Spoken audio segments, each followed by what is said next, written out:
Welcome to the fall with beautiful color changing leaves and the nostalgia of the old days. Believe it or not, we only have about 3 months left to finish the year of 2020. A year that is full of surprises, hardship, and losses, but also full of hope and inspirational stories of the human strength as we go through the pandemic. In a sense, each of us is in the process of grieving for the loss of our loved ones, loss of our income, or at least loss of the old way of living. Grief has two parts. The first part is recognizing the loss and accept it, and the second part is the remaking of life to move forward while embracing the loss.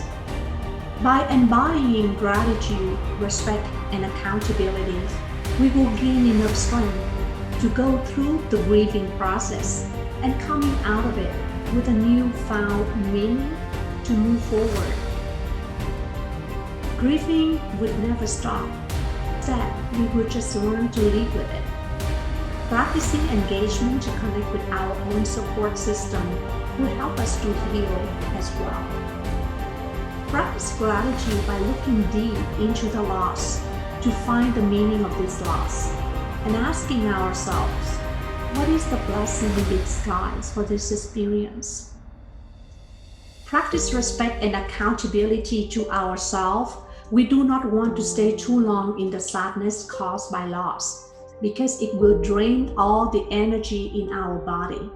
Instead, we can embody courage to go through it and connect with others to start the healing process.